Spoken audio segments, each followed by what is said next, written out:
जब हुजूर पाक अलैहिस्सलाम की पैदाइश हुई, चारों तरफ नूर ही नूर फैल गया। समंदरों और दरियाओं के जानवरों ने एक दूसरे को ये खुशखबरी सुनाई कि हजरत हुजूर पाक सल्लल्लाहु अलैहि वसल्लम की विलादत बासादत का वक्त करीब आ गया।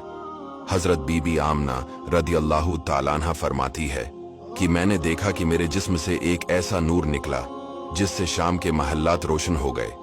मैं घर में हर तरफ नूर ही नूर महसूस कर रही थी और सितारे करीब से करीब तर हो रहे थे, यहाँ तक कि मुझे गुमान हुआ कि ये मेरे ऊपर गिर पड़ेंगे। आमिना रदियल्लाहु ताला अन्हा फरमाती है कि मैंने देखा कि आप रेशम के सब्ज कपड़े में लपेटे हुए हैं और इस कपड़े से पानी टपक रहा है और कोई मुनादी ऐलान कर रहा है कि वाह वाह, क्या खूब, मोहम्मद सल्लल्लाहु अलैहि वसल्लम को तमाम दुनिया पर कब्जा दिया गया है।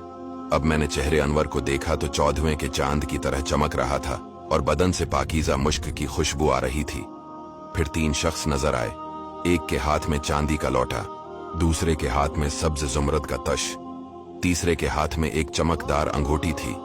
अंगूठी को 7 मर्तबा धोकर उसने हुजूर सल्लल्लाहु अलैहि वसल्लम के दोनों शानों के दरमियान मोहरे नबूत लगा दी। फिर हुजूर सल्लल्लाहु अलैहि वसल्लम को एक रेशमी कपड़े में लपेट कर उठाया और एक लम्हा के बाद मुझे वापस कर दिया। हुजूर पाक सल्लल्लाहु अलैहि वसल्लम आलम वजूद में 12 रबीउल अव्वल को रौनक अफरूज हुए और पाकीज़ा बदन नाफ बरीदा खितना किए हुए खुशबू में बसते हुए बहालत सजदा मक्का मुकर्रमा की मुकद्दस सरजमीन में अपने वालिद माजिद के मकान के अंदर पैदा हुए। बाप कहाँ थे जो बलाए जाते और अपने नौनिहाल को देखकर खुश होते, वो तो पहले ही वफात पा चुके थे। दादा बलाए गए जो इस वक्त तवाफ़ काबा में मशगूल थे। ये खुश खबरी सुनकर दादा अब्दुल मुतालिब खुश खुश हरम काबा से अपने घर आए और जोश मोहब्बत में अपने पूते को कलीजे से लगाया। फिर काबा में ले जाकर खीरो बरकत की दुआ मांगी और मोहम्मद नाम रखा।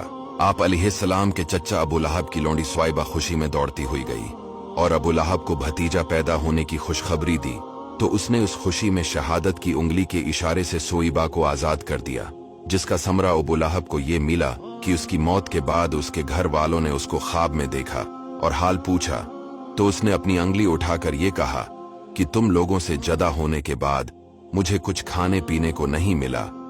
स्वाइबा को आजाद करने के सबब से इस अंगली के जरिए कुछ पानी पिला दिया जाता हूँ।